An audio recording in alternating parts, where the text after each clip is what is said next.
Welcome to Greg's Got You Covered. Real conversations with insurance leaders and power partners who know how to win together.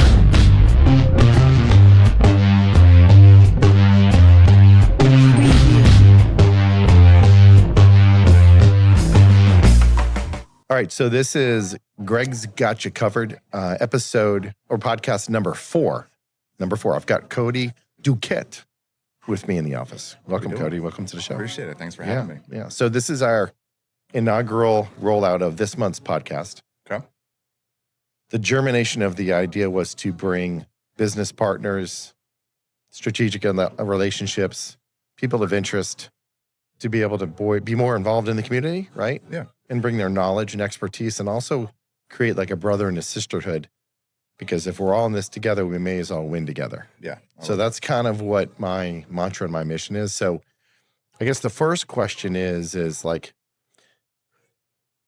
if you were to have a 1-sentence opening about who Cody is, it could be great. I don't know what it could be for you, but what is the opening sentence for Cody? If you're to describe in 1 sentence, who is Cody Duket? That's loaded. That's a loaded one, right? One. Yeah. Yeah, that's a good one. Who is Cody Duket? I would say that I am a huge man of integrity because of my background. I've kind of gained that through the fire department, which we'll talk about. But I'm a huge man of integrity, and family is everything to me. So everything I do is for my family. I come second. So I just provide, and they're my life source. So I would say, yeah, I'm here for them. I'm here for them now. It used to not be that way, but well, that's good. Yeah. You gave me a crowbar there. You know that crowbar, and take that crowbar and open it up. So family's everything. I'm obviously in complete alignment with that. Mm-hmm. Just so you guys know, I met Cody at Lilac, the pickleball court, and I see this guy with these cool Oakley glasses on, just practicing. We got together, and if anybody knows how pickleball is, it's a very social sport. Very. Right? Mm-hmm. And the interesting thing about that is you have a lot of people that have a lot of time, but you don't really get to talk too much because I think when we're playing pickleball, you're so focused in the game that nothing else can distract you. And that's what I love about the game. Mm-hmm. It is, yeah, you are locked in. I love that. It's like, for me, it's like going to my church, right? Yeah. So tell me, where are you from? Where'd you grow up? Yeah. What was your education like? How did you have any siblings? Give me a bio on Cody. Yeah, so born and raised for a little bit in Utah, Park City. So that's where my dad is. He's still out there. Okay. Kind of a broken family in the beginning. Parents divorced when I was probably 2 or 3, so I don't remember that. But basically had custodial rights, and so my mom gained custody, and we moved down to Florida probably around the age of 5. And lived down here. She traveled down here. That's where all of her sisters are. She was one of 6. And then basically traveled back and forth from the age of like 7 by myself out to Utah. So you were one of the airplane children that had an escort. No, not an escort, you know what I mean? Oh, yeah. But who escorted you on the flight. And kids now think that's crazy. Like my wife thinks if we were to send my kid across the country by themselves, are you out of your mind? But it was more commonplace when you were younger, right? Yeah, I remember vividly. Like, completely different than today. But my mom used to just walk me right to the gate. No checking, no nothing. Just go right to the gate. Put you right on the plane with the steward, the attendant. Yep, put me right on the plane. She walked off, and then basically traveled. And she had, the stewards. I remember when we get off the plane, she'd have to go to another gate and get another kid. So I remember there was 5, 6 of us, and then we go to a separate room and wait there for, whatever the delay was for that flight. So yeah, it was very interesting, very different. You don't see a lot of that these days. In fact, I can't remember the last time. I try to look for it. Yeah, because you remember the traveling, right? Yeah. And so did you settle here in Palm Beach Gardens, or where did you guys put roots down at? So originally through elementary school, basically was Lauderdale. So we lived down in Lauderdale for up until, I guess, middle school. We moved up to Jupiter. Oh. My mom remarried, found somebody, and that was basically my father figure growing up. His name's Daryl. He owns a small business, paintless dent repair company. He's owned it for 35, 40 years. And so he was basically the guy in my life that taught me everything: family, responsibilities, work ethic, entrepreneurship, everything I got from him. How to build, I built a chicken coop last week, and that's all just in the back of my mind of things that I learned as a kid. So he instilled some very strong family values. Yes, into you. Very much. And not to discredit my real dad. He was a huge entrepreneur himself out in Park City. He built actually probably half of Park City. He did his own excavating company and foundation building. So he built most of Main Street's foundations for all the buildings there. So when I'd travel out there, I'd be with him on every single job site as a kid. He'd bring me along, and I'd just be there on a rock pile and just kind of just do my own thing. And he just let me go. So I just roam. So it was very, very different growing up with him. Two separate lives, but yeah. Two tale of two cities. Mm-hmm. Yep. Were you on Dad's excavator? Oh yeah. And like all the kids Tonka trucks, you're thinking about how it can pick up these rocks, and you must have been your playground. Oh back yeah. there. I remember. That's great. As years went on, he gave me more responsibilities. He allowed me to run an excavator by myself with my grandfather, who was his partner. So I'd do one and just, do something small off to the side, not near what he was doing. But yeah, I just built it up and started working excavator, I think at maybe 10. Yeah. Yeah. And are you an avid snowboarder or skier? I would assume you are. Yeah, boarder. Yeah. Okay. Yeah. I started skiing because my dad was on the Utah ski team. So shout out to Dad's ski team. Yep. Dad was not wanting me to get on a board. It was skis all the way. Yeah.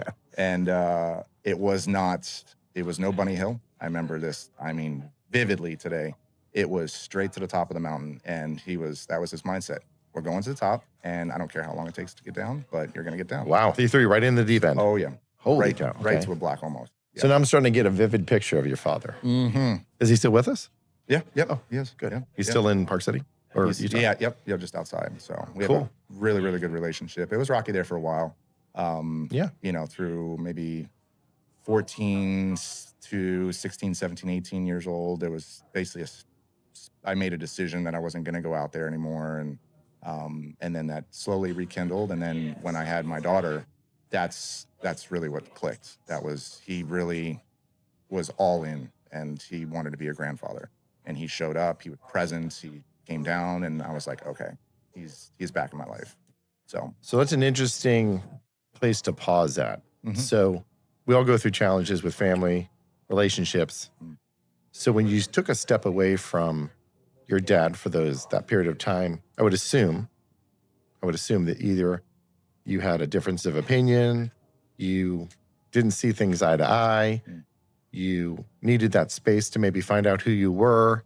Was it of a combination of those types of things? And what did you learn after stepping away from maybe that influence or that relationship at that time in your life? Yeah, it was, I was obviously still young. So to make that decision against my father was definitely hard. Mm. But it wasn't in line. His attitude, he was very strict, very, didn't have much of a filter. And, I remember basically the incident, I'll just be open, vulnerable, but the incident was he allowed me some responsibilities because he also owned a landscaping company. So he asked me to basically get on a mower for the first time because I used to just weed whack and stuff. Mm-hmm. And I got on this zero turn. And I remember I was in the back, and it was early in the morning, and it was right up against, because Utah, they have basically basement apartments, but they have level ground windows so you can see out. Sure. And I remember it ass into this thing slipped right into this window and just shattered this plate glass. Oh, shit. And he just handled that very wrong and had a very stern conversation and basically said, well, I don't think, this is working out. I just think you should go home. I don't think you're focused. And I was at this time maybe 15. And so I just took that very harsh. Yeah, it hurt you. Yeah, it did. Hit you right in the heart, right? I mean, that's your dad. You're the Mhm. guy you idolized. And Yep. for him to say something like that to you, maybe, by the way, I'm getting deja vu, which is super crazy. But maybe at that time, that's the only way he knew how to communicate. Yeah, it was. And, we obviously didn't spend much time besides the summers, because I only go out there once a year for the 6 weeks in the summer. Mm. And then maybe every other year for my birthday in February for a week. But yeah, that 6 weeks, it was basically, he's working. And then there's some time, in the evenings. And then we go one week, we go to Wyoming, and that was his break. And that was probably the most memorable memories of my childhood was going and doing that. So those I cherish and appreciate. But yeah, to make that decision, I basically that night I packed up my stuff.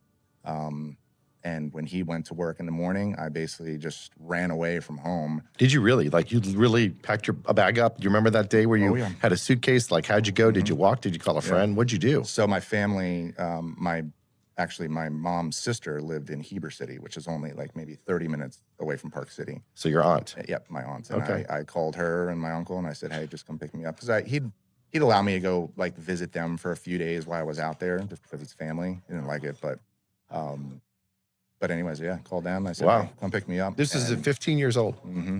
Yep. And they bought me a ticket and flew out that next day. I think my first stop was in Vegas.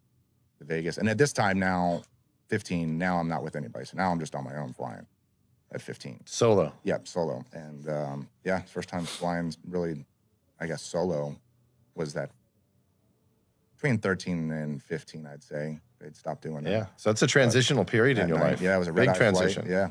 Yeah, it was different. Yeah, got home, and then, yeah, from like 15 to, I don't know, maybe 18 is when I had zero communication. What did you learn during that period of time? Over the 3 years, there was no connection. Did you find peace, serenity? I did. Yeah, presence? Yep. I basically turned it off, and I said, I don't need that in my life right now. Knowing that, okay, he'll come around, he'll figure it out. This is definitely a wake up call, I think, for him. His only son. He's only got one child, which is me. He only had me. So I think there'll be a point, but I was all in. I wasn't gonna reach out. I wasn't gonna do anything. I had I still do, very strong relationship with my grandmother, his mother, who lives down here in Lake Worth. And so I just kind of go through her, and I'm sure she relayed stuff, but I never directly. I see. Yeah. But yeah, it built up a very tough skin at a young age to make that decision. And yeah. So you kind of learned how to be almost self-reliant and self-sufficient on yourself, and within who you are, right? Yeah. Yep. And so you came back here. Were you living in Gardens or Lake Worth at the time, or when your mom settled out here and you got roots? Where'd you land? Yeah, so you're in Lauderdale first, right? You said Lauderdale first. Did all that through elementary school, and then around middle school, when she remarried, we moved up to here. We moved to Jupiter Farms. Oh, okay. Where I am now.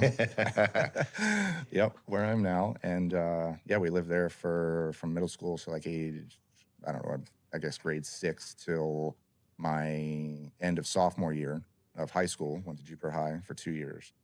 And then they decided to uproot and move to North Carolina. And so I finished high school up there. Oh, okay. So were you playing any sports at the time? Did you play sports? Soccer was my big thing. Oh, you played soccer too? Yeah, soccer was my big thing. I did soccer from, age of like 5 all the way through every school level. And then all the way through high school. I walked on the soccer team up there, which their soccer team was much more sufficient than Florida. Sure. Because they have clubs.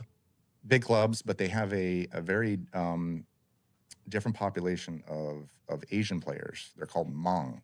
And so they basically immigrated over into these small pockets of North Carolina, and they are unbelievable. I had no idea. Yeah. So my whole soccer team was pretty much Asian.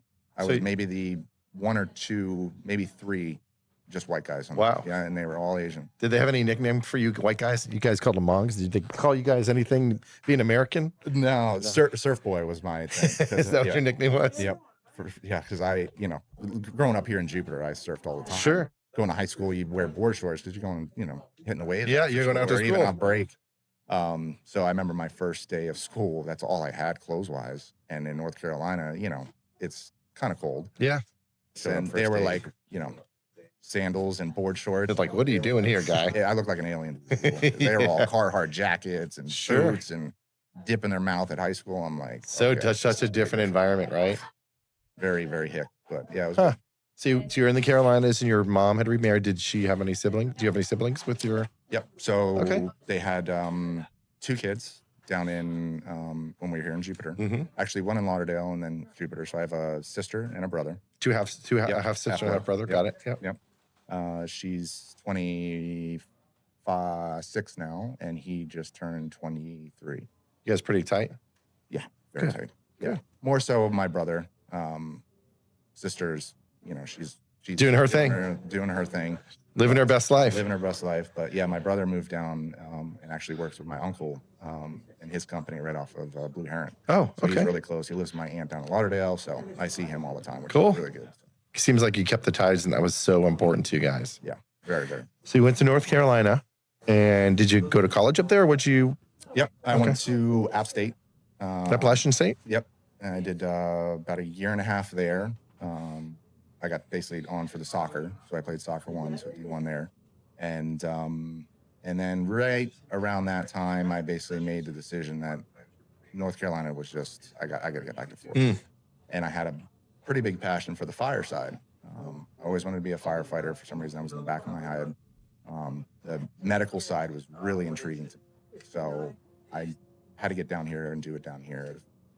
I wanted to.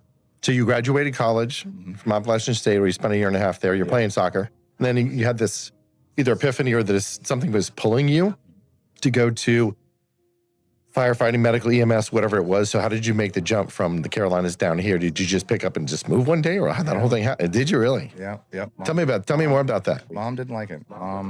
Basically, I didn't really have any direction in college or even after high school, like what I was going to do.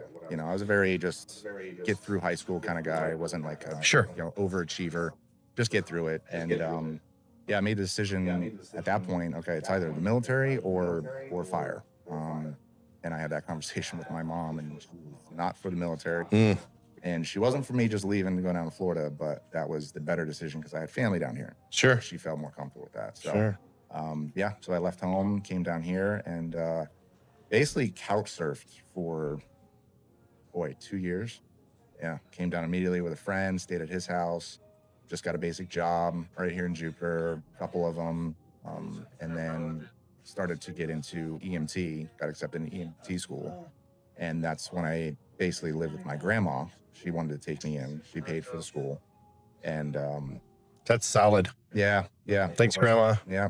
Grandma has put me through school. She was the one. I think at that point when I went into paramedic, my dad stepped in.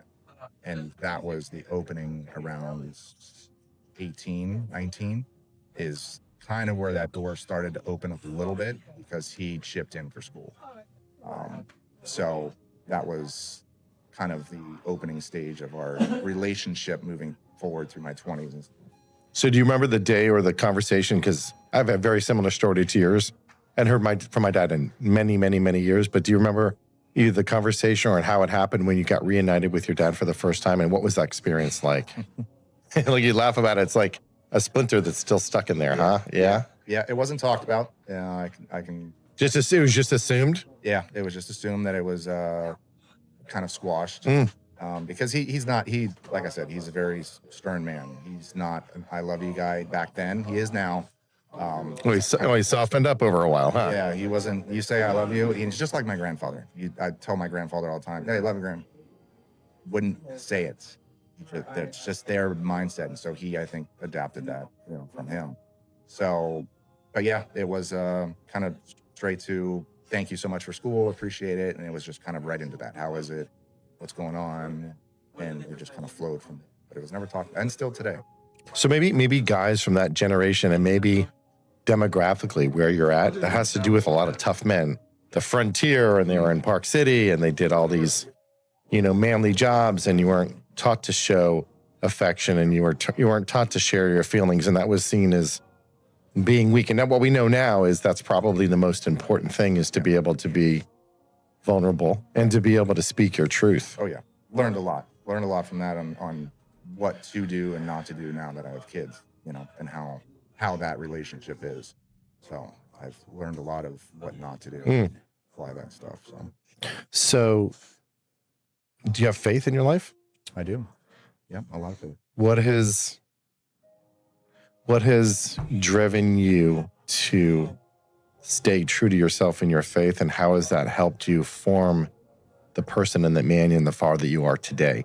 Like, was there a time when you ever thought, man, God, I just need the answer to this. I just need you to solve this one thing. And God's like, you already have the answers, but it's not ready for you yet. Have you ever gone through an experience like that? Or tell me how faith has kind of played off and how you... Several times. I mean, I've had definitely, a lot of extreme lows and extreme highs. And so I've appreciated when I've reached out to God and have asked, listen, I need you to take the wheel on this.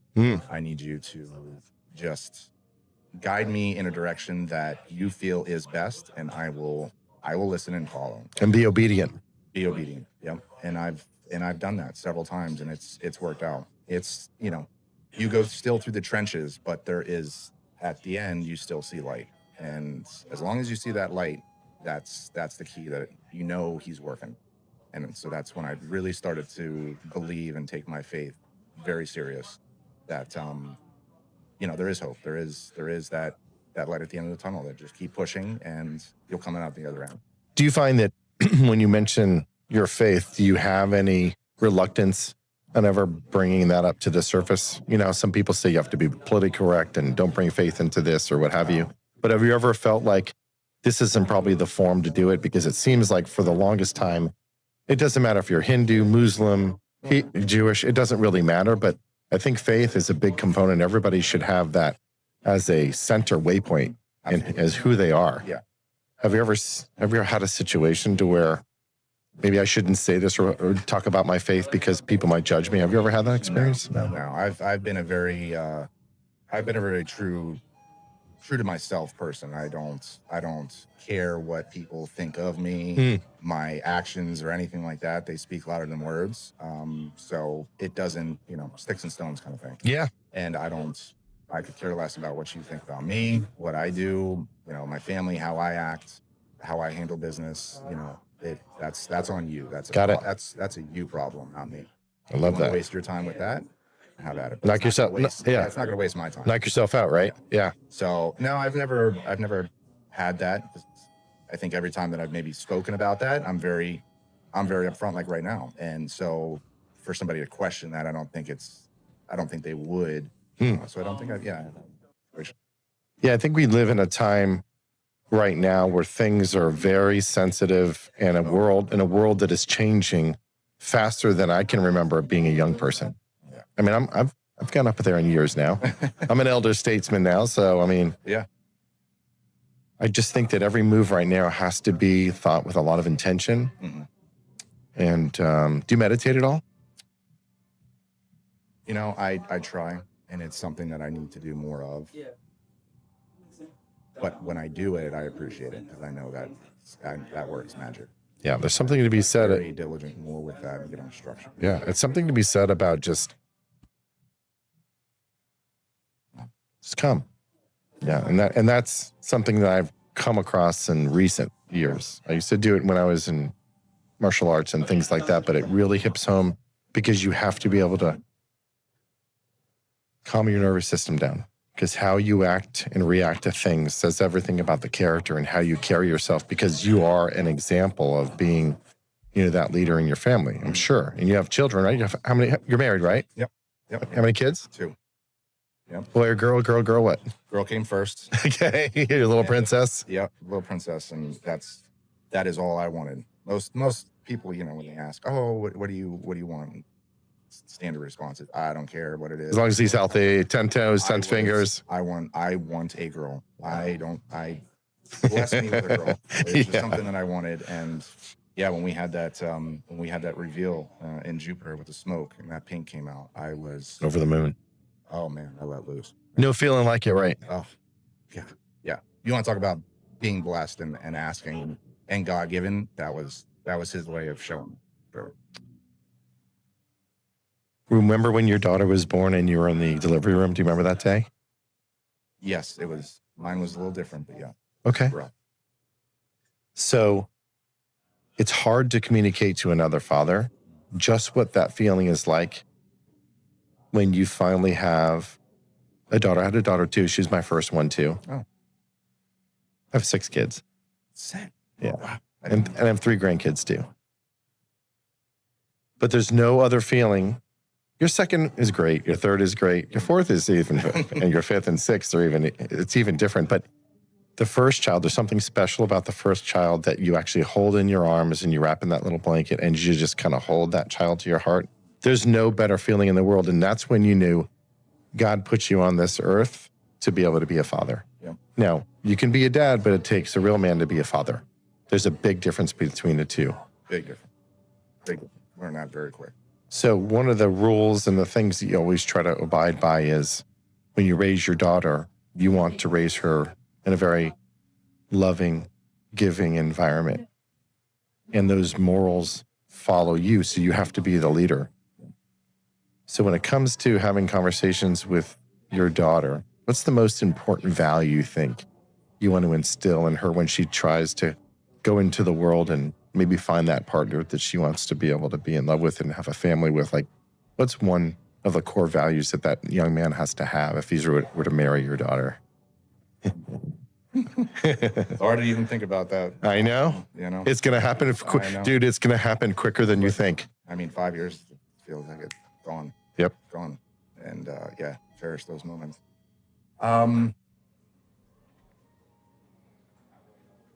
I mean, the biggest thing is just making sure that she is happy and fulfilled.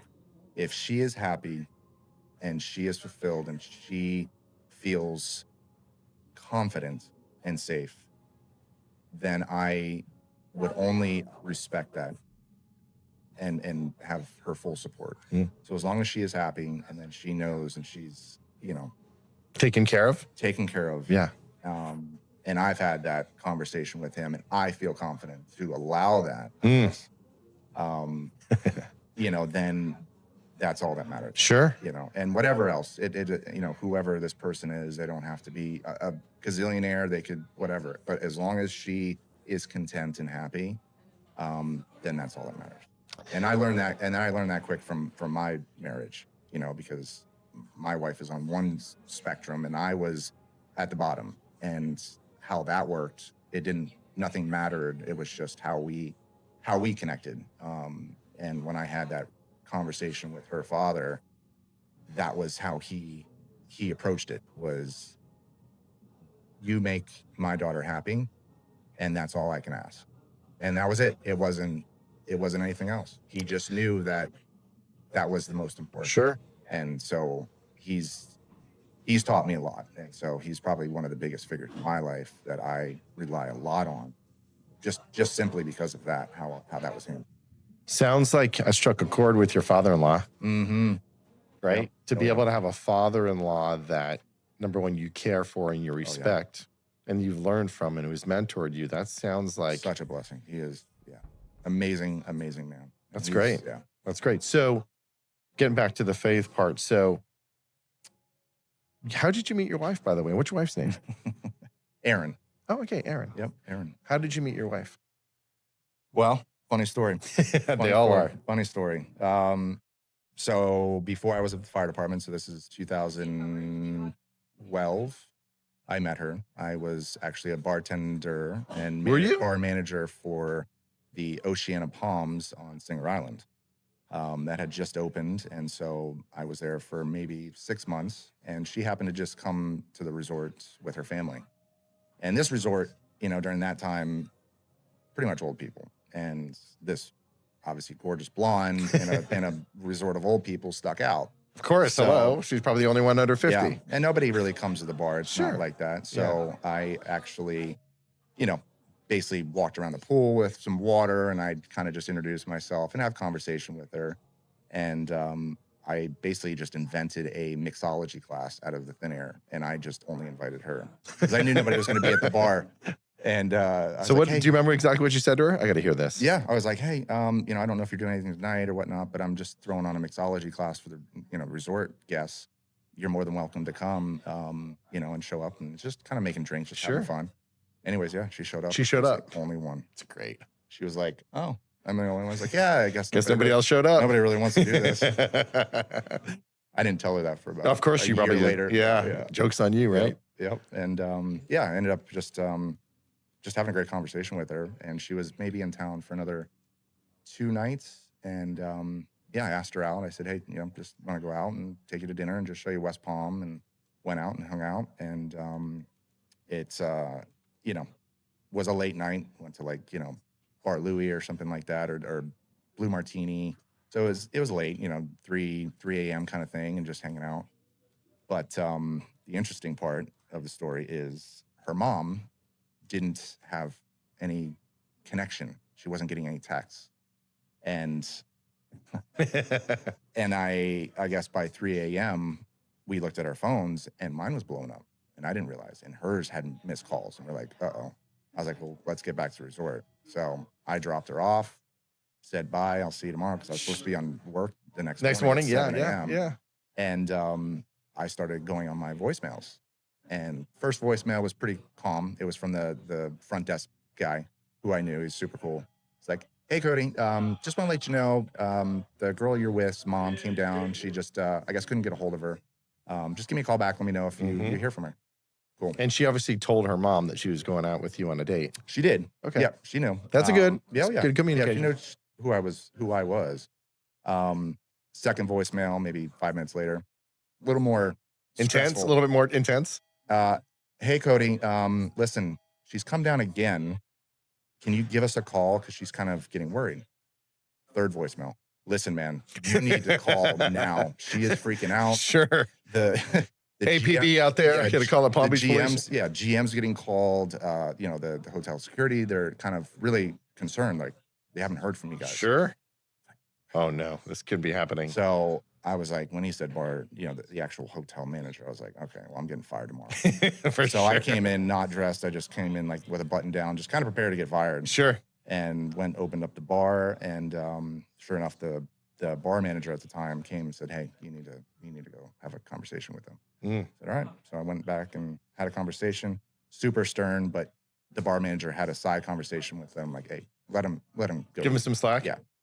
So, and of course, he brushed it off. Your future wife went to mom and said, hey, you can't unload on this guy. Was this her phone turned off, or she's getting service, or what? Yeah, she just didn't, I guess, respond. I guess she just had it in her purse and just so she didn't even respond. Just caught up in what we were But the doing messages were there. Mm-hmm. Oh, so she was in the ether with you, buddy. Yeah, come on. So that's a pretty fun, you probably laugh on about that now. Oh, yeah. That's hilarious. Probably got to be the family joke. Yeah. Oh, yeah. Well, because the kicker to this is after that fourth attempt she came down, she called the police. No way. And tried filing a missing person report. Oh. It takes doesn't it take 48 hours before you can do that or something like that? So Riviera Beach police showed up and they explained that to her, like, hey, it's only been a couple hours here. Yeah. But it got that far. Wow. But I do remember the first time, because I didn't meet her parents. I only met her. So I didn't actually introduce myself when I walked around the pool with water and stuff. But on the way back from the hotel manager's office to the bar, you have to go through the lobby. And from me 50 feet away, I just saw this man standing there, and I was like, that's her dad. That's her dad. I just had this feeling, because I didn't see him. And I was walking towards him, and he turned around, and just from his face, I thought he was going to punch me. I thought he was going to choke me out. Anyways, he just came up to me, and he wrapped his arms around me, and he gave me a hug, and he said, I am so sorry for last night, how my wife was. We just, in a new town, new guy, we didn't know. Of course. I mean, that's their daughter, right? Is she an only child? Yes. Oh, hello. Yeah. Hello. That's the only thing you had to say to me, dude. But that right there just explains him today. He's just a caring guy. And he just was open arms. He's like, hey, sorry. That's a great story, dude. Yeah, it was very different. And then, Aaron, I haven't met you but I'm already laughing. We're going to APB on you. Yep. All right, so let me bring you back to your profession. So you went to be a paramedic, EMS firefighter. What was that like in the way you had to get into that environment, and how long did you stay in that particular profession? And was there anything interesting you learned about that side of that professional career that you did not know that really shocked you or took you back? Yes. So I got introduced around maybe 15 when we lived in Jupiter. Our next door neighbor actually worked for Pompano Fire Rescue. He was a driver engineer. And back then, there was a program basically called the Explorers Program, where if you knew somebody in the department, you could basically do a whole 24-hour ride on with them. So he'd bring you in, and then you sleep there. You go with him on shift and spend the whole night, go on every call. And he introduced me to the passion of fire. I saw what that was in real time that nobody really gets to see. So the camaraderie, the family, the brotherhood, you know, I got introduced to that, and I was like, wow, this is cool. Like you're at another home. You know, it's a full state, you know, a kitchen and cooking with the guys, and just bullshitting. And so you got to shadow. In other words, shadow the Explorer program, shadow with somebody just to get a life in the day to understand like what the environment would be like. Yeah, and it's very hard to do that today. I don't think they really allow that much. You got to kind of actually be like a volunteer with a department and go through that, and then I think you can do ride-ons. I don't probably know. For liability reasons. Yeah, exactly. I'm sure there's no 24-hour. Yeah, I'm not sure. Yeah, it doesn't happen anymore. You might do a couple hours. Sure, with like the chief, but not the 24 thing anymore. No, okay. No. So yeah, so that was the introduction of that, and I knew that's what I wanted to do. So I went first got in EMT, and then I went into paramedic after that. So I switched it up a little bit. Typically, you should do fire because then you can actually get hired as an EMT firefighter. But I wanted to get the medic stuff because that was my passion. I didn't, at the time, really care about fire. But in order to be hired as a firefighter, you have to be fire certified. So you have to do that. So my passion was not really the fire at all. I could care less. I like the medical. I love the medical side. So I originally wanted to be on a helicopter. I want to be like a trauma medic. Like a trauma flight medic? Yeah. Oh, cool. Yeah. And again, then I realized, okay, well, there's not too many of those.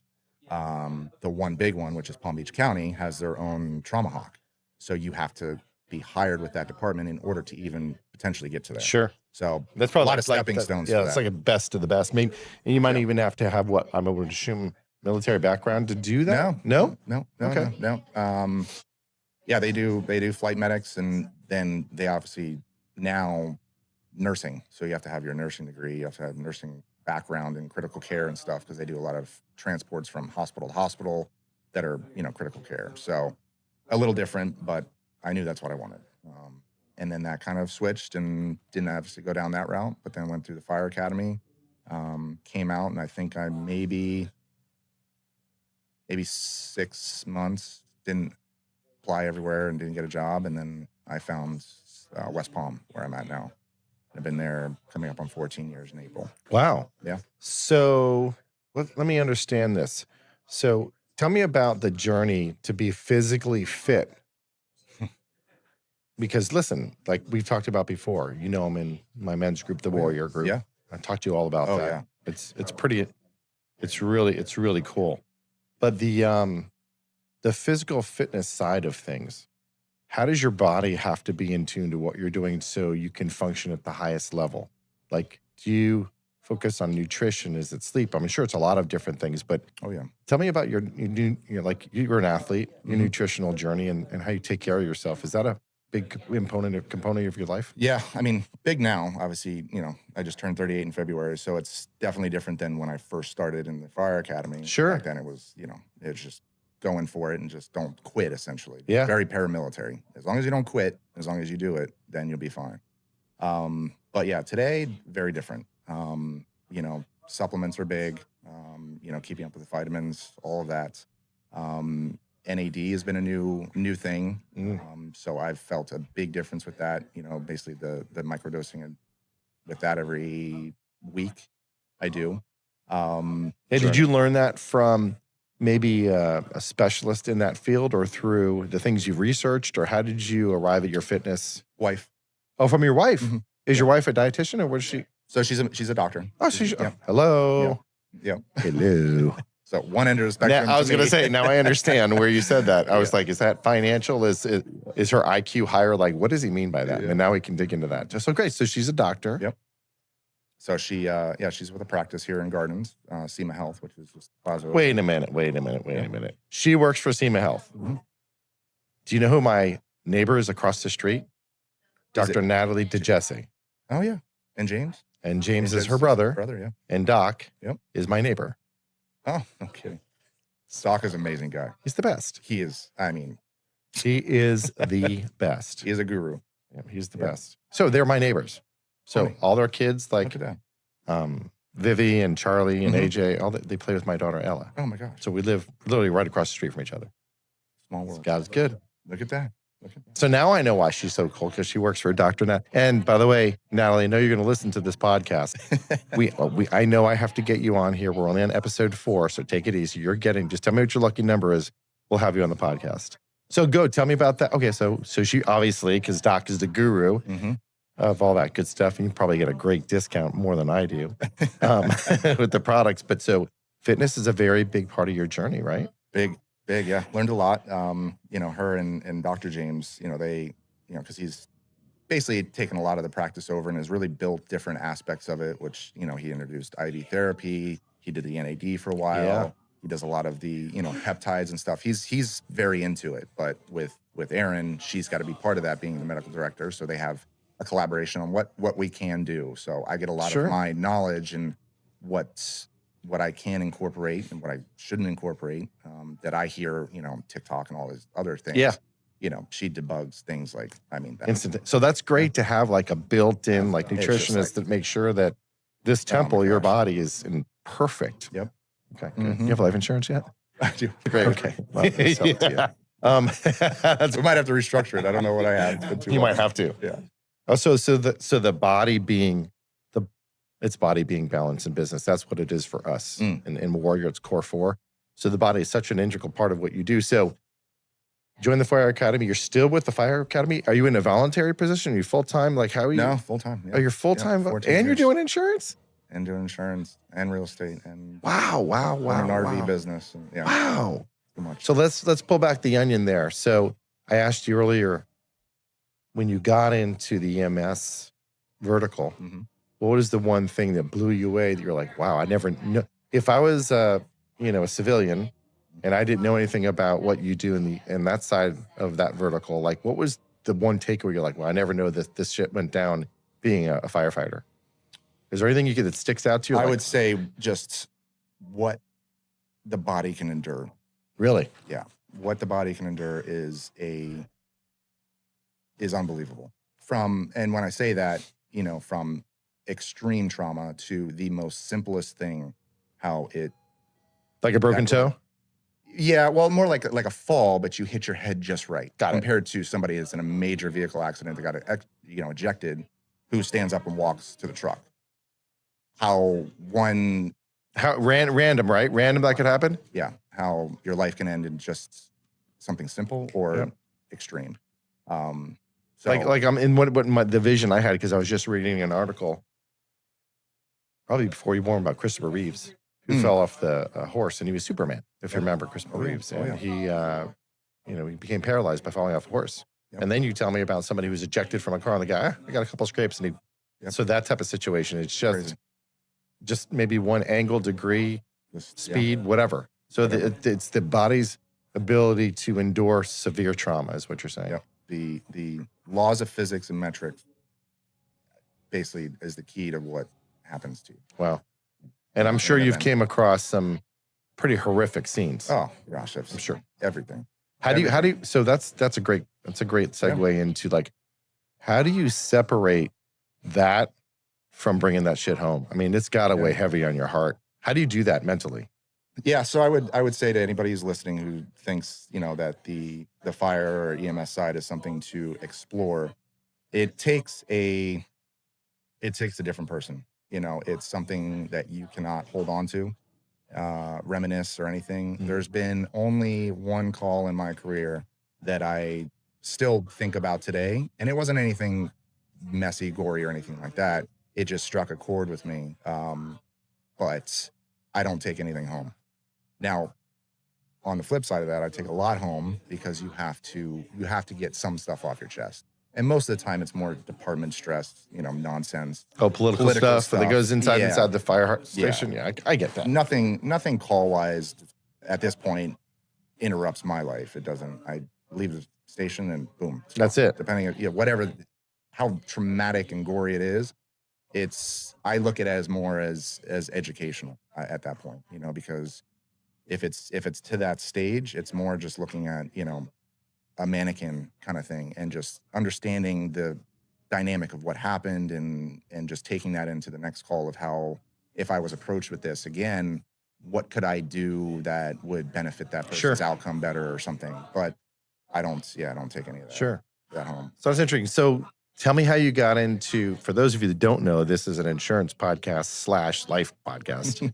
So we want to make sure we cover the top of insurance. Why insurance? How'd you get started in insurance? Tell me a little bit about that journey. Yeah. So that journey started really what now? Maybe 4 years ago. Really good friend of mine that I went through high school with, had a great relationship, kind of separated for a while. He went off to the military. He did 8 years in the Marines. Hoorah. Yeah, Hoorah. Great guy. And then we kind of just found each other on social media. And I basically was watching him for a while. And he, like I said before, he's really good with social media. And so I was watching his videos and what he was doing. And, he's just making all this money. And I was like, reached out to him. I was like, hey, brother, how's it going? What are you doing? Kind of introduced me to it. And what he was doing was public adjusting. I had no idea what that even entailed. But with me, when I find something, I'm like, I'm all in. You want to know everything about everything. It. Yeah. Let's go. Yeah. Let's go. So I linked up with him, and he actually was the COO of Claim Pros, big public adjusting company down in Boynton Beach. Two guys own it. One's actually a firefighter for Palm Beach County. The other is Paul Handren, who sits on the state legislative board for insurance. So he sits up there with Ron DeSantis, and he goes through, everything with that, runs FAPIA.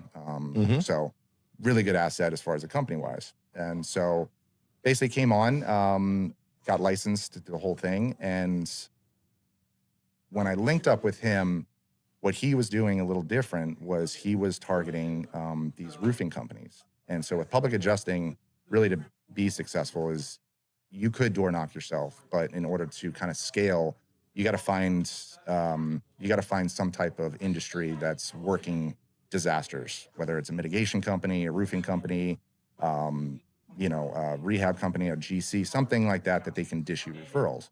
And so he worked Ian, the first big major hurricane we had, 5-6 years ago. Yeah. And that was a pivotal moment in the insurance industry of public adjusting, where he found that niche.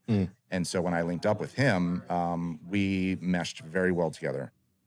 He was very, macro, and I was very micro. And we basically started to create a bit of a team atmosphere under Claim Pros. And so we created this like elite team of a few guys, and it kind of built to maybe 5 or 6. And then Milton and Helene hit, whatever that was, 2 years ago. And we took that and basically applied what he had and what we built with the roofing companies. And we found a roofing company that we partnered with. And we basically do these blitzes, and we go over to ground zero with the roofing company, and we basically run a conveyor belt system in these neighborhoods. And so basically we go up, door knock, introduce ourselves, what we do. Right up next is basically the roofer. Hey, we're here. Obviously, you got severe damage. Do you mind if we just do a free inspection? Got the roofer here. Boom. He's already laddered the roof. He's up there doing his thing. And we're just kind of now understanding where they are policy-wise. Got it.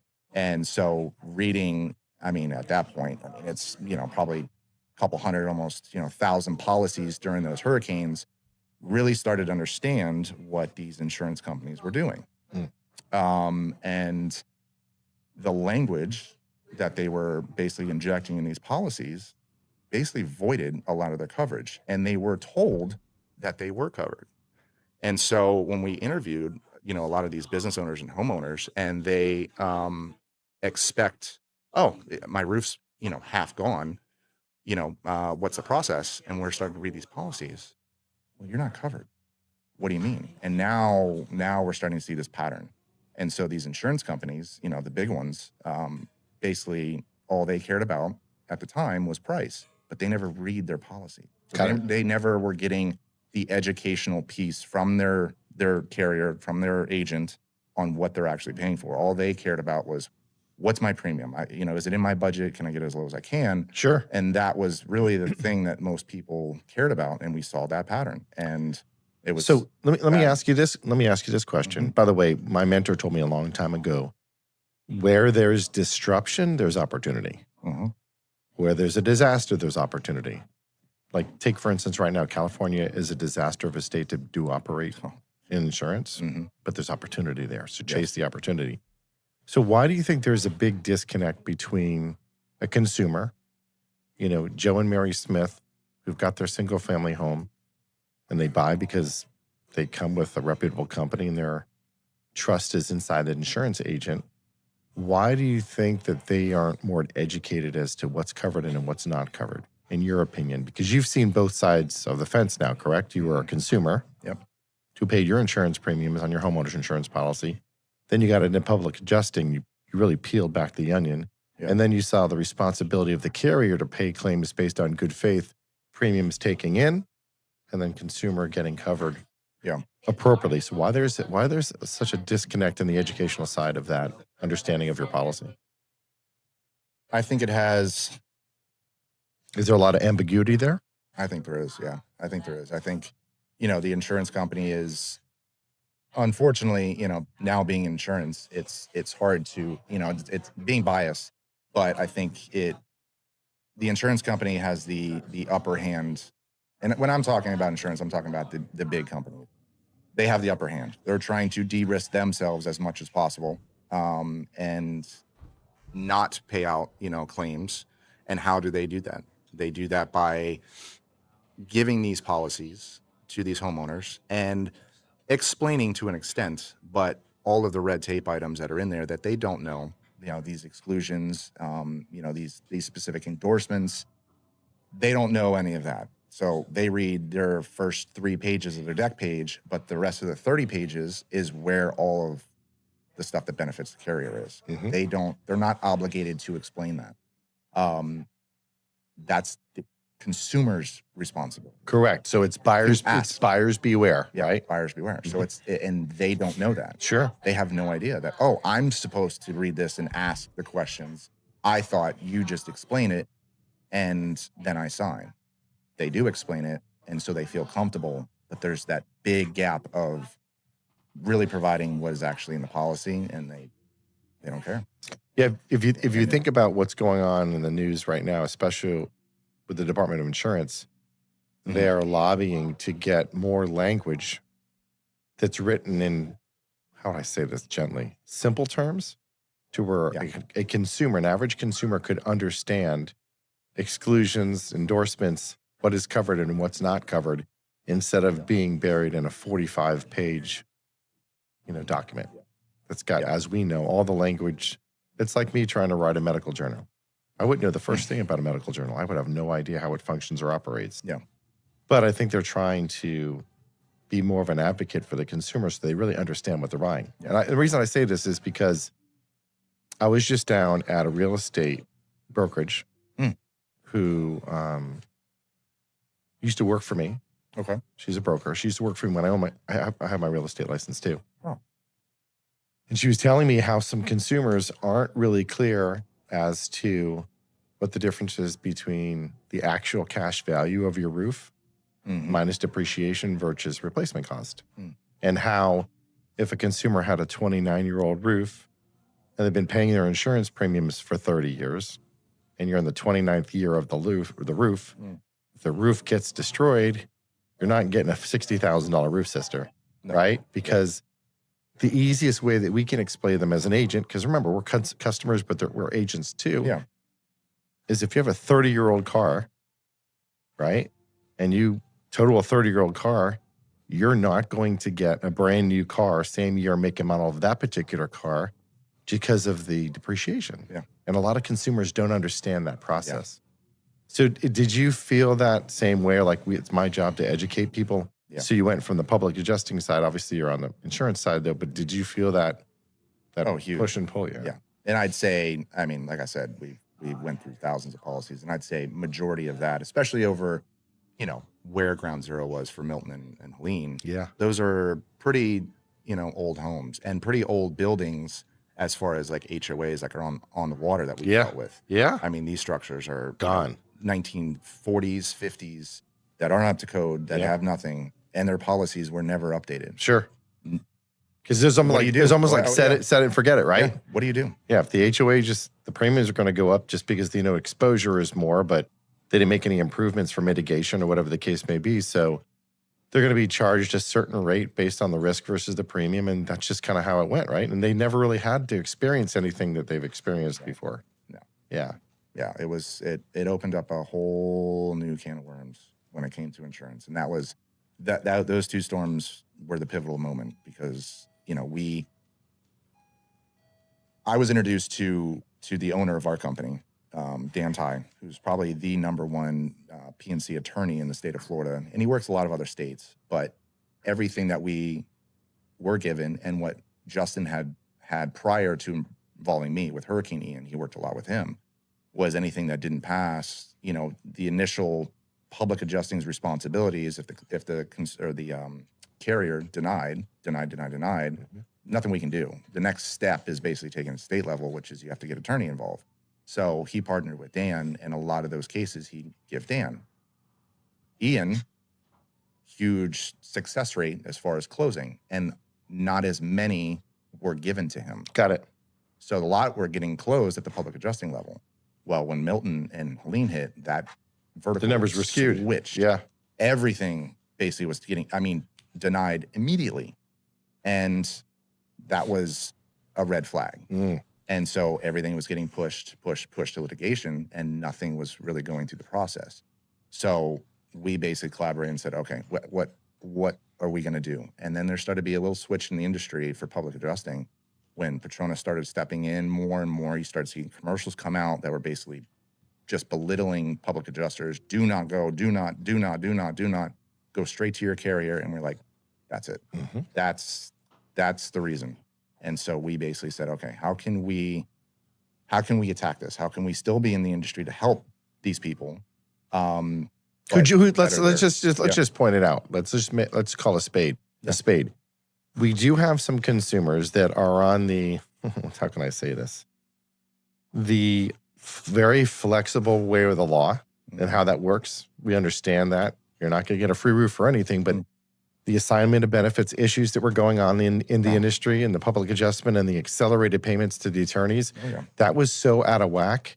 So bad. It was not helping anybody but the attorneys. Yep. Right? And the attorneys. Yeah. It wasn't helping the consumer because you saw the acceleration in payouts and awards that were going to the attorneys. Yep. The consumer got a third. Mm-hmm. And then the insurance carriers were on the hook for collecting, let's say, I don't know, maybe $3,000 in premium and paying out a $60,000 settlement for the roof, and then triple the advance money. So sometimes the attorneys were getting an award of 3 or 4 times the amount of the claim. Yeah. That was completely out of whack. Oh, yeah. So I think that was a necessary evil, and to be a good fiduciary representative of the insurance business.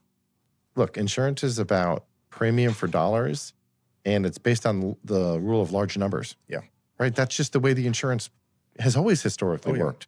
Now, there's things in the industry that we know that insurance companies historically don't want to pay.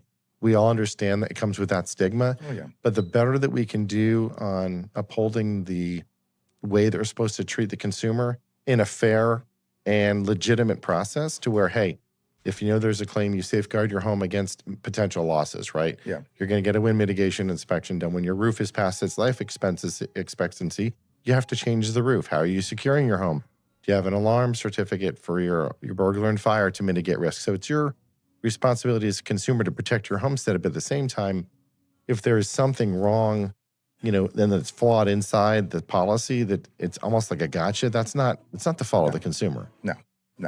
It's So how did you come back into parity with that? I mean, how did you guys come back into parity with trying to do the right thing for the consumer? So we basically said, okay, how can we fight the snake from the front? Yeah, take the head off, right? We have to be the carrier. We have to be the ones writing these policies. And so that was the switch. Is okay. Let's figure this out. Let's now be the ones from out the gate writing these policies, so that there is no gap in coverage. There is no exclusions. There is no if, ands, or buts. If this were to happen again, that you are, one, properly educated. You know your policy in and out. That was the first thing that we learned. And then two, getting something in your hands that protects your asset, your family, your business, whatever it is, without any question. So that you're properly protected and the premiums that you pay are going to make you whole. That's Yes. the idea behind insurance, Yeah. making that consumer whole again. Whole. Not anymore, not any less, but make them whole again. Yeah. And how did you guys accomplish that? So again, Dan Ty, basically partnered with a gentleman up in Illinois, and his family basically owns a big insurance, brokerage, almost like like an investment, group. Like an MGA? Yeah, it kind of started off as, I believe, more or less like a investment group, and then he incorporated insurance into it. Got it. So his family owned that. So he's known him for a while. Had a conversation with him on how we could bring something down here to Florida that would branch off of that, and basically created Ramrest Group. And so it was just me, Dan, Justin, and him in the beginning. Me and Justin kind of were more of like a founders, kind of establishing a lot of the groundwork, some of the processes. Yeah. Justin was more he wasn't doing anything really more with public adjusting. So this was his sole focus. So he was able to commit a lot of his time in order to build the framework of it from the beginning, where obviously I still had the fire department. So, it was kind of hard for me to jump in and out at the beginning. Yeah. So he took the reins, and really built it up and helped them through the process. And then, here we are today. So is it its own carrier? In other words, you guys are your own carrier? No. So you guys still broker, right? It's a brokerage. Okay. So we just have markets that are, just. It sounds like the markets that you have now and the relationships that you built, does it sound like your own contracts between the consumer and the carrier, so that those contracts you represent now are going to make those consumers whole? Yes. Sounds like it sounds like Dan, right? Yep. That sounds like he had a pretty predominant part in making sure that anybody you represent is going to have a policy that's going to fully protect them. Good. Especially with his background, Yes. because that's all he reads. That's important. So having him on our side to cross-check certain things and answer certain questions, and even like I've had, I recently had one client that had a really big accident, and didn't really know how to navigate this because it's the first time, and it was serious, on the job injury kind of thing. Yeah. And basically he was able to step in and help now navigate him from a completely different aspect than you would find in any other brokerage. Any one of these in the strip mall that, does commercial, they wouldn't have an idea. Yeah, access to that. So having Those him as an resources, asset and a resource to kind of explain things and kind of help him down a different path is huge. Yeah. And so that was good. Yeah, so that's interesting. So that's so interesting to hear you say that, because that's like having your wife is on staff for your taking care of your body, dude. It's that's a win all the way around. So after being how long you've been in insurance for now? About a year and a half. Oh, so you're kind of really new to the business. Oh yeah. Okay. Yep. And again, same thing. Just went full tilt. Full tilt. Dude, I love it. Full tilt. The insurance business has been very good to me and my family. Yeah. The company I represent is a captive. We don't say names around here, but the company we represent has been in business for a very long time, and we have a big responsibility to our consumer. Oh yeah. And it can be a very good financial business, but it also can be a very fiscally responsible business, because we protect the things that matter most. And our job is to educate, whether it be auto, home, life insurance, for instance, is a major component of what we do. A lot of people don't know that we do life insurance with the brand that we represent, because we don't do a very good job of telling them that we do that. But it is the single biggest responsibility we have by selling life insurance, especially to a couple that just got married and is going to have to start a family. And you've seen if that breadwinner does not come home due to an accident. Yeah. And the weight that carries is a humongous responsibility. And for you young people out there that are listening, get life insurance while you're young, while it's affordable, and make sure you're getting enough coverage. Yeah. because it's the cheapest it's going to be is today. It is. Because if you come down with diabetes, you become uninsurable, it's a very expensive proposition. So I encourage you to get your life insurance, your financial affairs put in as you're younger, have that stable foundation in place, because that separates the 1% from the 99%. Yeah. That's what the 99% don't know, because we weren't taught about credit and mortgage and interest rates in school. No. We weren't taught about life insurance and IULs and nobody taught us that. But that's where the generational gap and the educational gap takes place, is because of lack of knowledge. Yep. Right. And if somebody were to come, what would be a recommendation as far as avenues of life insurance? So for us, whole term. Yeah. So for us, everybody's situation is different. Yeah. We like to say a term policy is great because it's inexpensive. It provides the maximum amount of coverage, but it does end. It's like leasing a car. Mm. But if you want to lease a car, right, you get a term policy. Yeah. If you want to own the car, you get a whole life policy. But there's other factors that go into that, right? So it depends on what people's budgets are. And I think when you have a relationship with a local agent who understands, hey, I live in the same city. My kids go to the same school, just like a real estate agent. Yep. They know you. So when you have a consultation with us, we take, okay, what's your asset class? What is your budget? What is your threshold and your tolerance? Because remember, if your husband does not make it home tomorrow, to keep your standard of living consistent, and that's kids, expenses, college education, all those things have to be considered in that calculation. And that's what we do. We do it really well.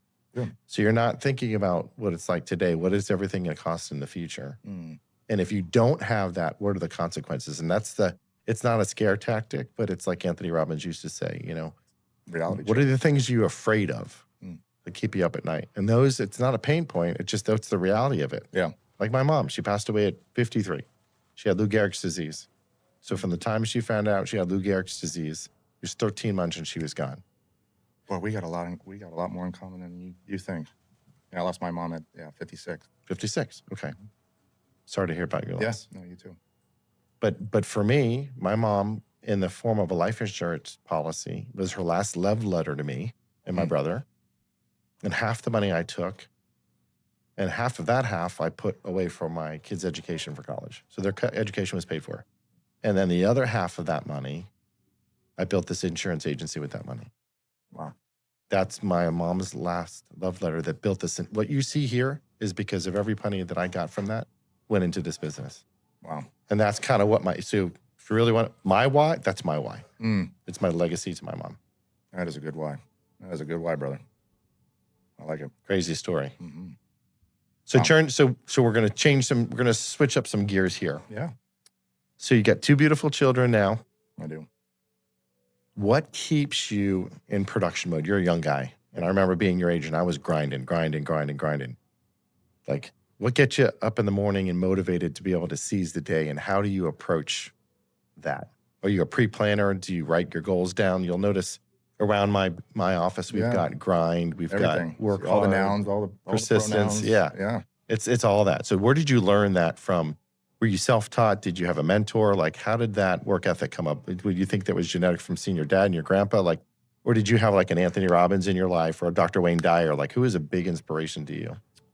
No, I would say I would say majority of my stepdad. Your okay. Yeah, the one that I basically live with, and I call him dad. Call him dad, yeah. Yeah. You're never going to call him stepdad. No. Like, hey, dad. No, he's probably the one that created that entrepreneurial instinct in me from a really young age. So kudos to him for doing that. I appreciate that. But yeah, I think that's where it really started with him. And how do you? When today, obviously things change, from whatever 5 years ago before having kids, it was more me. What can I do? The goals, aspirations of what things, tangible things that I want. You can say it, materialistic. Materialistic, yeah. And I'm not a materialistic guy. I've never been that way. I appreciate my nice suits. As he has a Rolex on his wrist. The one gift to myself. Yeah. I'm busting The your one chops. gift to myself. I'm busting your chops. That's a milestone gift, by yeah, the way. it is. It is. That was my first big Major real purchase. estate, Yeah. real estate deal that I did. Congratulations. So yeah, so I'm not a materialistic guy. So driving a Lambo, great. If that came, perfect. But That doesn't define you. That it doesn't does not define you. me. Switching gears now, because of how I grew up, I grew up in a very low income, asking for, my mom and stepdad at the time, for $5 for Subway, skateboarding around the neighborhood with the kids for lunch was a big feat. That was easy for me to ask, but looking back and recognizing those signs from her, like struggling to find her purse or, handing it over, it was tough. It was very tough. School for lunch or, money for lunch, at school was tough. Being on the meal plan, I saw change that I was now, I'm getting free lunch. How is that possible? So things like that, I knew, okay, it was tough. Okay. And so having really nothing much of importance or materialistic things, kids getting stuff for Christmas that were whoa, and me not really having much. I didn't really think of it, as a downfall because I was happy. But taking that now today, it is everything that I do, everything that I wake up for in the morning now is to benefit my family and the kids, because I do not want to be the dad that when my daughter comes to me and says, "Oh, I want to do a summer riding camp lesson," and me have to be like, "Oh, is that going to fit in the budget? Is that what are we? How are we going to pay for it? But how are you right? Yeah. Yeah. It's you want to here you go, baby. Go. You're done." Is not questioning whether or not that's going to be done for her or him, whatever he wants to do too. So now it's making sure that the financial freedom track is starting to get in line. So those things are when they start coming in, because they're going to come in, things are always going to be happening. Whatever it is, soccer, she's into riding, gymnastics. I mean, the list goes on and it constantly changes. So I just do not want to be in that situation where there has to be a no, or maybe next time kind of thing. It's that's what you want to do. Boom, go. Here it is. Here, write the check. Love it. Yeah. Do you think that your generation of parents, your peer group, your friends that have kids, do you think that you overindulge your kids? Overindulge? No. Okay. No. Very, again, do not over the top. Okay. You've got a good balance then? Good balance. Good. Yeah. And we just transitioned to they more or less, I'm going to talk about her because he's still young. He's not even he's in PK2. Yeah. But she's now going into kindergarten next year. So she's now starting into grade school. And so we made, the initial decision of, okay, she's going to school. Where do we go? And obviously with the world today, public school system in Florida is disaster. Horrible. So private school is the only thing. Let me guess, is she going to go to TKA? TKA? Yeah. King's Academy? Oh. Yeah, that would be nice. Because I told Aaron, that's where Ella and all the other kids are. I told Aaron, I was like, hey, Natalie's doing it, and their kids are getting in whatever, super cheap. Amazing. She's doing amazing. I was like, go do something like once or twice a week. Get a medical free ride, yeah. Just don't drive the bus. Yeah, no. Yeah, so they go private school locally here. Good. A Christian school. Good. And but now our mindset is now switching a bit to doing the homeschool. Oh, wow. We found a school that basically is a hybrid that's local here. And Eliana wants to do that too. She's trying to sell me the hybrid thing. It's very interesting. And the school that we found that's local here, and we'll talk about it, is the time that they're in school, and we did a tour, is you are doing academics. That is it. There's not, I remember going to school and you go in kindergarten, first grade, second photography or whatever. It looks like an art gallery. Sure. It's very pretty. Here it is sterile. It is, you are there. There's stuff, but you're there to learn. And for that time block, it is full on learning. And then when you go home, they give you the whole curriculum, and now you basically pick up where they left off until they go back to school. So we're attending the educational piece is interesting that you say that, because did you learn about that from a referral, or how do you think that will change the way that your kids evolve in the educational system? Because it's so focused and you're focusing on the strengths that are going to bring them forward. Because let's face it, I hate to say this for you accountants out there, your job will probably be eliminated in the next 2 years with AI, right? Oh, yeah. Accounting, even some of the legal system, bookkeeping, gone. So AI is going to be a good component. So you want to make sure that your children positioned to be in the whatever that next evolution is. I mean, we talked about for a long time, Netflix took out Blockbuster, right? Those stores are no longer there any longer. And then Uber, came along and kind of wiped out the taxi business. So we want to make sure that whatever vertical that your kids get into is going to be where they're needed. Yeah. Everybody wants to have a career, but I just hope that, the educational system and the people that are, making the decisions understand that our whole environment is going to change. Yeah. Relatively soon. Yeah. Yeah. And just obviously seeing how things have adapted with AI, with technology, with everything, doing all of that constantly with business. Yeah. And knowing that is not going to go away. It's only going to exponentially get better. I am a proponent, even with my daughter, to incorporate small things like that with her. With just daily things. And when I say that, like, not that she's getting on ChatGPT and figuring out something. Sure. But I use ChatGPT with her to use her imagination because it has that feature. So I'll ask her, and she asks me every night before bed, hey, can we get your phone? Can we create an image? So I let her use her imagination, and I'll bring up ChatGPT and I'll say, speak into it. Tell it what you would like to visualize, and she'll come up with some imaginary creature. I think last night or the night before was I want Shamu jumping over, over in the SeaWorld, but jumping over a dinosaur that's riding on a jet ski. I was like, great. And boom, ChatGPT brings up this image, and she's just blown away that in her mind can come to life. Yeah. And so I like incorporating little things like that and just build it on. But I think the homeschool aspect will just enhance real life lessons, and to be able to do that at home, incorporate things, and the biggest takeaway that they gave as far as to work on this summer with her is they're big with, like money and handling and like the calendar and stuff, which she's not used to. Yeah. But she said a great thing over the summer, basically give her coins. And when she wants something, have her basically pay you for it to get understanding of monetary money, not only counting, but what each one's worth. Yeah. So, for instance, if she wants, breakfast, say it's, 10 cents, and see if she can count out, give her pennies and dimes and nickels, and then start working on which one each one is. Yeah. It's like, interesting. Yeah. Interesting, right? Yeah. Because that's what their first thing is. They'll start getting into that at grade kindergarten, first grade there, as far as understanding money and the calendar system and stuff. And I was like, that's such a head start. It's such a head. It's interesting. I love that. Yeah. I love that. All right. So we're going to do a little experiment here. All right. What we call rapid fire. And I do this inside of our videos because rapid fire is kind of a way for me to answer some quick questions and get to know about Cody. Okay. All right. So does your ChatGPT thought partner have his own name? Because mine does.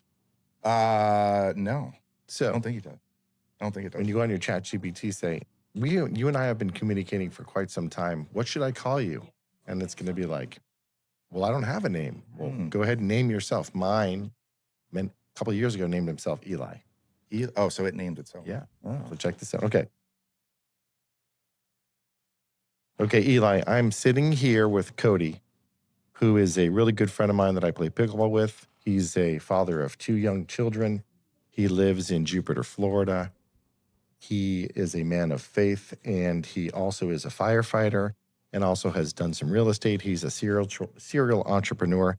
I want to do some rapid fire questions with him. It could be on food. It could be on, movies. It could be any topic you can think of. Give me 10 rapid fire questions I can ask Cody during this podcast. Here's a set of rapid fire questions you can deploy to keep it engaging. Okay.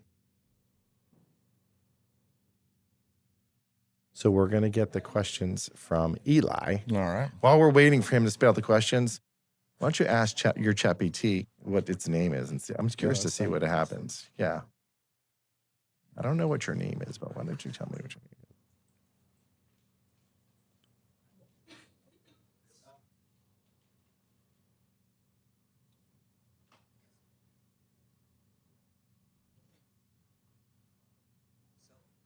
Hey, so since I've been using you for quite some time now, we haven't been properly introduced. What should I be calling you by your first name?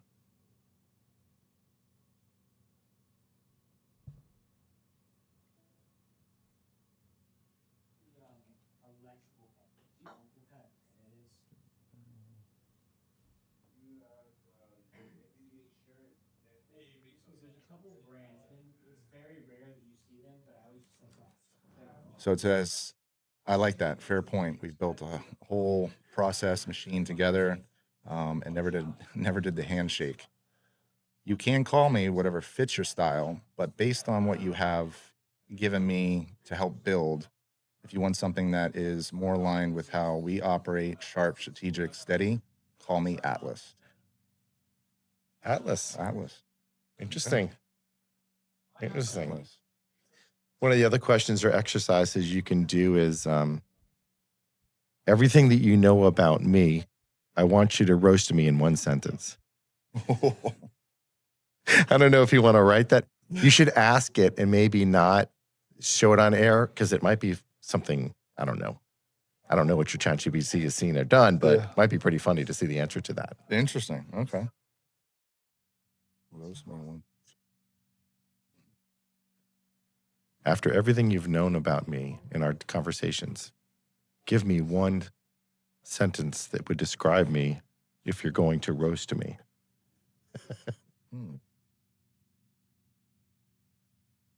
So based on everything that we have created and gone through and that I have asked you to help me with, in one sentence, how would you describe me in a roasting way?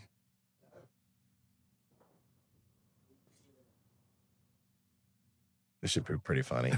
Still thinking. Uh-huh. And then what I did is I put that on social and I asked everybody to put their answers below. It was probably one of the biggest social. Is it appropriate for the air? It should be. Oh, Christ. Yeah. That's pretty good. It's pretty accurate, isn't it? Yeah. So you're a hyper optimized, spreadsheet loving, risk analyzing. This is my daughter, Pixar avatar creating insurance assassin who somehow treats pickleball, policy audits, and life planning like they are all Olympic events. And honestly believes that 4:47 a.m. is a competitive advantage. Oh, my God. Look at that. Oh, that's so funny. Describes a lot about who you are, right? Yeah. It's the best. That's funny. So you put that on social and then tell everybody to share it in the comments. You'll see how you're going to get it's probably going to go viral for you. Yeah. All right. Interesting. All right. So we got Cody here. We got another 5 minutes and then actually we got 10 minutes. All right. So we're going to do 20 rapid fire questions. Just pretty easy. All right. Ready? Go. Faith or discipline? Faith. Legacy or lifestyle? Legacy. Lead from the front or build from behind? Lead from the front. Comfort or growth? Growth. Risk it big or play it safe? Play it safe. Early mornings or late nights? Early morning. 4:47. Yeah. Early mornings. Physical strength or mental toughness? Mental. Structure or freedom?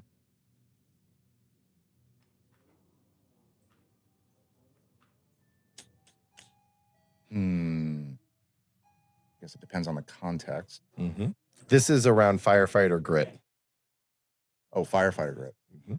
What was it? Structure or freedom? I know. I'm going to say freedom based on what my goals are to not. Context?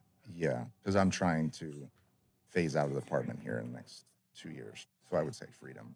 Okay. Adrenaline or strategy? There's the obvious answer right there, dude. Yeah. I'm going to say adrenaline. Okay. Routine or chaos? Routine. Of course. Cash flow or long-term appreciation? Cash flow. One big win or steady singles? Steady. Build a team or go solo? Build a team. Brick and mortar or digital assets? Brick and mortar. Family dinner or family vacation? Vacation. Coach from the sidelines or train in the backyard? I am going to say the latter because I'm not a good coach for the kids. So I'd rather train. Okay. Fair enough. Somebody else to. Okay. Protect or prepare? That's almost like thinking from the back in mind. You have to think about that question. Protect or prepare? Prepare. Always prepare. It's the business we're in. Steak or sushi? Sushi. Rocky or Top Gun? Top Gun all the way. Yes, let's go. Yep. Okay. A beach day or mountain trip? Ooh, mountain trip. Mountain trip. Okay. Yeah. Cool. All right. Now, what I'd like to do at the end of this is you can have 10 minutes of free time to ask any question or comment you'd like to know of the host. We like to spin that around because now you're the interviewer and I'm the interviewee. Okay. And you can freestyle. You can ask anything that you'd like, but it gives you an opportunity to learn more about me without giving a full podcast. Yeah. So, I want to know kind of where your background is. Where are you originally from? Where have you been? Yeah. And what got you here? Is Florida your home? Yeah. So I was born in Miami. Okay. Yeah, I was born in the 60s, 1969. Wow. Yeah, I'm an old dude. Okay. Born in Miami Beach. Okay. Grew up in Coral Springs. Okay. And Coral Springs in those days was just farmland. Mm-hmm. Like what you see in Coral Springs, didn't exist. In fact, when I grew up, PGA stopped at 95 right here. Wow. 95 didn't go north. You had to go to the turnpike.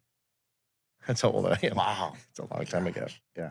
We didn't even know that Palm do. Beach Gardens existed because when you live in Lauderdale, Lauderdale's it. You don't need, you got Lauderdale and Deerfield Beach. That's it. You don't, what is Boynton? Yeah. What is Lake? We had no knowledge of what that was growing up in Lauderdale back in the day. Interesting. Yeah. Played soccer my entire life. Went over to Europe for a month during the World Cup. Played some soccer over there.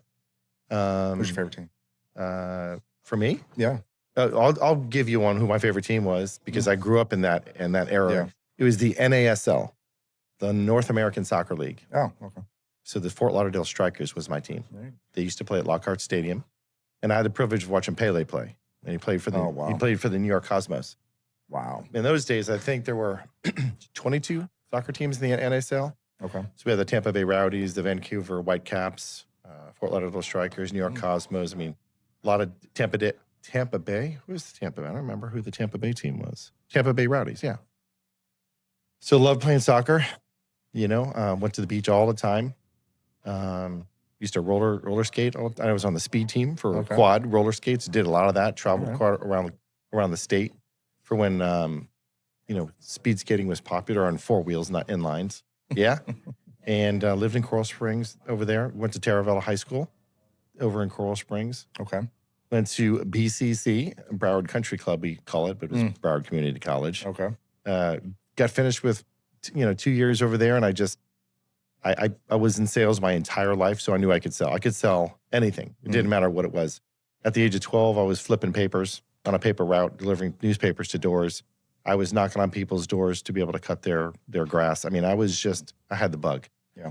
I was always trying to make money. I don't care what it was. I would bring cinnamon sticks into school and sell them for 25 cents. Oh, yeah. Dude, that's how it was. I was dialed into Candy that. bars, yeah. Yeah, so I was like a serial entrepreneur. So that's kind of what my background was in the early days. Okay. And, worked for telecommunications companies, sold high-speed networks, sold cellular phones and Nextel services and wireless and, worked any sales job you can think of. Got in the insurance business because my mom had worked for State Farm Insurance. Okay. for many years. She was in the claims drive-in back in okay. those days in Tamarack. Mm. And I never really liked insurance because all I saw was my agent, who's now passed, Courtney Langford. He was a longtime State Farm guy. These guys were out in Dockers and playing golf. You know, I was like, what are you guys? That seems so boring to me. Yeah. But what I didn't know at the time was the impact of residual income. I didn't understand that concept. And what residual income was. So when you're sleeping and you pay your insurance policy, the agent gets paid. And there's no other product that's like that. Yeah. Right? Yeah. And now you have recurring revenue model streams like with Amazon Auto Ship, or, you know, they auto ship every 3 months, but it's the same thing insurance. Oh, yeah. It's just an income stream that's the ARPU is on it consistently. Yeah. So been 18 years in the insurance business. I started this office completely from scratch with 0 customers on day one. 0 at day one. And then now we're at 22,000 customers. Wow. In about physically, probably in 4 states. I mean, we can sell in 9 states, but we're probably physically in 4 different states right now. Because the Carolinas I see is one region, Florida's another region. Okay. Got a great team. The speed of the team is the speed of the leader. You know, my early inspiration was Tony Robbins. You know, you'll see in there, I got a picture inside there, me and Tony Robbins. And when I was watching an infomercial late at night one night in 1997, Oh, wow. I didn't know anything about, you know, self-mastery or educating yourself. And there was no Facebook. There were just infomercials. And that's when Jim Rohn was his mentor. Okay. They talked about self-improvement. I never really understood what self-improvement was. I just knew I always needed to be better. But in those days, you didn't have anybody to just, hey, let me mentor this guy. We didn't have that. We just saw our coaches in soccer that we looked up to because we thought they were God and they didn't make any mistakes. Yep. But that we didn't have any place to go to get active. Now, at the touch of a button on your iPhone, you can get all the access to any information you could possibly want. So the advantage that the young entrepreneurs that you guys have out there now are so much further than we did. We were so old school. Yeah. You know, but some of those key concepts works because in the insurance space, it's still a handshake and it's a relationship. You still have to know how to speak to somebody. And unfortunately, some of the younger people don't know how to have a conversation. Yeah. Yeah. It's hard. It's hard to teach. Very hard to teach. Yeah. If you're not accustomed to it. Yeah. So that's kind of like a 30,000 foot view. What else you got? What did you grow up in a faithful household, or did you kind of adapt that later on? Was your family it's a great question. Great question. So by birth, I'm Jewish. Okay. My mom was Jewish. My grandfather and the whole family was Russian Jew. They came over, just like everybody did, to Ellis Island back in the 30s. Okay. And they were from New York. They settled in there. My family is a long hierarchy of talent. Comedy, theater. Oh, wow. In the late 70s, there was a show called The Odd Couple. Okay. There's Tony Randall and another actor that was in that show. That's my grandfather's first cousin. A lot of my family's got some history in theater and things like that. So they settled in Miami Beach in the late 50s. My grandfather was in the military. Okay.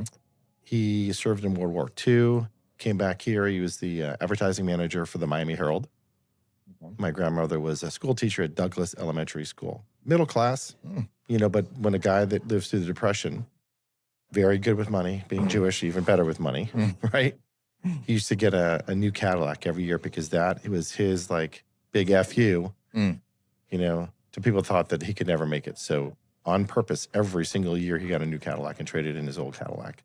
And I think a lot of the discipline from trying to be an overachiever came from some fucked up way. Yeah.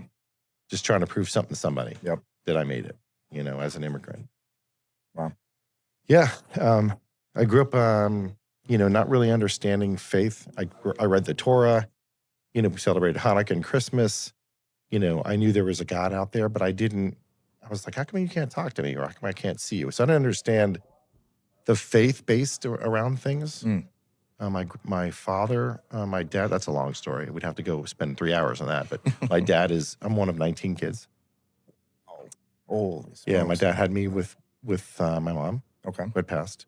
And then he was married to another gal, had 9 children with her, and then 8 children with another woman. And I have 2 sets of twin brothers. Wow. Yeah, dude, it's a gnarly story. Vegetarian, he never drank, never smoked, any of that stuff. Boy. Moved to California, was out to California for a while, and then came back here. Now he's settled in Gainesville. And I probably have in the neighborhood of 42 nieces and nephews. It's crazy. It's a crazy story, dude. I'm telling you. It's so wild. Big family. But Wow. I've been involved with that men's warrior group. Yeah.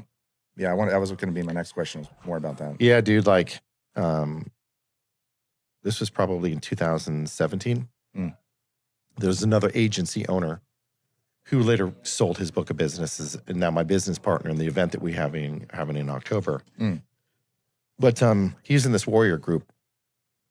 There was these bunch of guys back in then that would play like they're Navy SEALs and just like get kicked in the face with, sand, and they would wrestle and just do all these things that they thought God was calling them to do, but they just didn't know what they were doing. Like Andy Elliott and Sean Whelan, all those guys came from that whole vein. Yeah. They're big influencers out there in the space now. Mm-hmm. And my coach, Garrett J. White, started Warrior back in 2012. I got involved with it be 2 years ago, actually in June. 2 years ago in June, I got involved in it. Okay. Because I felt I was being led to do something different and change about my life. And I saw the change in Justin going on with him. So he was in Warrior for a couple of years and then got out and then got in. And then I was speaking in Las Vegas, an event. And every time I, get to my point in my life where things are comfortable, I need to shake the cage and figure out what's going on. Mm-hmm. And I knew this was like a next change for me, just to be uncomfortable. And so I told Justin one day, I said, hey, man, I'm going to get into Warrior. He's like, are you fucking crazy? You're going to get into Warrior at your age? I said, yeah, dude. I'm like, what's up? He's like, you don't know what you're getting yourself into.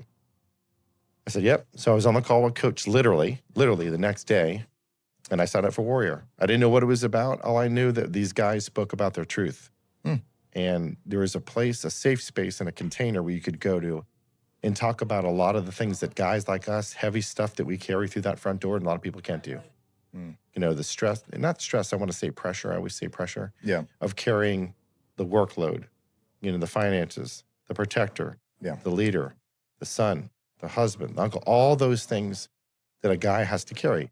And not to minimize the responsibility of the mother, but the weight of the responsibility to carry that burden to make sure, hey, we're going to eat tonight. Yeah. Or we're going to be able to do this, or we're going to be able to, that's a heavy burden to be able to carry. And I started to find out that guys at my age now, like we've been producing for so long, so many years grinding, we're just getting into this new space of presence where it's not the Lamborghinis or the big houses or the boats. It's not that any longer. Yeah. It's about being a good person. It is. And being grounded in who you are. And I always knew God was out there, but I never understood. Like he's like knocking at the window. I just got to open up the window. Yeah. You know what I mean? Yeah. And my dad had meditated for a long time. He ran around with a bunch of Hare Krishnas back in the day and Hindu and a lot of, things that he did with meditation. I really didn't understand, but even though I was Jewish, it doesn't mean you can't believe in God because that's where everything started. Yeah. Jesus was a Jew. We all know that story, right? Like it's the way it Obvious. is. He's a brother, man. Yeah. But I think what I started to learn through Warrior is that if your body isn't aligned, Everything's off. Everything's off. And then being, which is your balance with God, that has to be in perfect order too, right? And then balance, your relationship with your partner. That's an extremely important component of what you do. And then business, they're all tied together. We call it the core four. And what I found is we've got guys from around the country and around the world, literally. We meet every Tuesday together on Zoom and in person. But what I found is guys like us have so many commonalities. We're more alike than we think. Yeah. And the things that we share in these rooms, it's a sacred room. And I say that is because you don't have to hire a therapist, you can hire a therapist if you want to do that, but it's good to be able to peer-to-peer share stuff like that. Because I don't know if you're having an issue, you can be able to bring that to the guys inside the table. And we'll kind of talk about the things. What are you seeing? What are you hearing? How does it apply to your life? What can you take from that? What can you learn from other people that have gone through the same experience? Yeah. And the single biggest takeaway is that you're not alone. You mean that guy's having this problem? Common ground. Or this isn't going on? I don't know. Why aren't you having sex with your wife often? What's the issue? Were you struggling in your marriage? Like what's going on in business preventing you from being a leader? So all these stories that you tell yourself, these guys that have been there and done that. And the guy that leads the group, Coach Garrett J. White, man, he has done it all. And he's very truthful about everything, the mistakes he's made, the things he's learned, and he tries everything. And if he's kind of like you too. When he gets into something, dude, he is latched into it. Yeah. Full bore. He doesn't do anything halfway. like nothing half-assed. He's full throttle, responsibly. Yeah. But he can definitely come to the table and say, hey, I did this, this, and this. I fucked up here. I fucked up there. This is kind of how we do things. But it's been a very good place for me, and it helps me lead the team here to do the things we want to do. And I brought a lot of these guys to this Man in the Arena event that had some big influence there. David Goggins was there. That's crazy. You know, I mean, a lot of heavy hitters. But it's just because, like I said, guys carry that weight. And there's girls, you know, groups that do that too. But this is just all about men. You have to be married. You have to be a guy.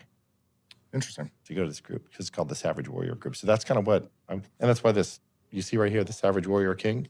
You kind of wear this so you can identify a brother if you're just out there, you know, just in the public. Cool. It's super, super cool. Almost like a secret society. Yeah. Like the Freemasons. But yeah, no, that's been an interesting journey for me. And what's calling me right now is medicine work. You know, because I've seen, I don't know if you know, but there's ibogaine that's going out there and ayahuasca and some really cool stuff that's going out there. But the medicine work that I'm going to get into, a lot of the brothers have done it. And it allows you to kind of see things from your inner child and accelerate kind of the creative side of what you got going on and be very introspective and find peace. And I just know for me right now where I am in my professional and my personal life, this is like the next lock. You know how boats get into a lock and you fill the water and it goes to the next level? That's what's going on with me. So I'm going to do this medicine journey with 5 of the other brothers, hopefully in Boulder in the spring, and find out some cool shit. Very cool. Yeah, there's actually a special inside of Netflix called Waves and Warriors. Okay. And it talks about how people are treated with PTSD through doing an ibogaine journey and how this medicinal work. And it's all operated by, you know, physicians and things like that. And controlled atmosphere. You go Mexico, or you can go to Costa Rica to do an ayahuasca trip. But and ibogaine and all that other stuff. And Aaron Rodgers did it. You know, there's some crazy stuff that's going on out there. But I just, for me, that medicine work is calling me, and that's kind of where I'm at in the life cycle. It's going to be a journey. It's going to be a journey. Yeah. Actually, I think I might bring Cameron down there with me to actually film the whole thing. I just have to ask Christian. Wow, I just thought about that. My dream last night was to ask Christian, who runs the event, well, okay, if I can document my process. It'd be super cool. That would be cool. It'd be crazy. That would be cool. I'm not even nervous. I'm excited about the things that I'm going to learn. I'm going to explore and learn about myself inside the journey, because I think it takes you really, really deep, you know? Yeah. I know a couple guys that were in the military that did it down in Costa Rica. Oh, they did ayahuasca? Yeah. And yes, one particular, his story was incredible. And how he describes it is, it happened. That happened to him. And I was like, wow. And it changed his life. Yeah. He came back a completely different person, right? Completely different man. Yeah. He was an addict. He was troubled, and he came back, and I think he now owns 2 separate car dealerships. That's what he got into, and he owns them outright, and he started that from nothing after coming back from that. You get clarity. Yeah. Out in Arizona. Yeah, you really get clarity. So I knew that, you know, I saw that special in a house. So many people from the war in Iraq and Iran wars had survivor's guilt, and it really weighed heavy on them. They couldn't get past the PTSD, and these ibogaine treatments have kind of done a complete 180 for these men that carry some of the heavy shit you've seen in the world. Yeah, it's interesting. Yeah, I'm excited for you for that. Thanks. Yeah. All right, we're at time. So again, Cody, thanks for joining us today. No, thank you, brother. It's been an amazing journey. I love the conversation. I love the dialogue. Where can they see you, either on your business social media page or what's your handle? Yeah, so Ramrisk. I think it's just Cody Insurance, maybe. Cody Insurance. I think that's what I titled it. Cody Duket Insurance. Okay. So yeah, CODY Glad to have you. Glad to have you on. Follow and like some of his content. I think that maybe after this conversation, you might have a conversation with Cam. He'll bring it to the next level. He's done an amazing job for me. No, absolutely. All right. I definitely gonna link up with him, and then and we got to collab on some other things. Yeah, dude. Incorporate our pickleball and insurance. Get in the kitchen. Yeah, something like that. So yeah. So get in the kitchen. That'd be a cool little podcast for you to do. And if you needed like a resource, or if you ever, wanted to do your own equipment, he can tell you exactly what you need. Yeah, I'm definitely. I mean, because I just started this just with an idea, and that was it. I'm like, Cameron, just tell me what I need to buy, and you set it up. And he's like, let's ride.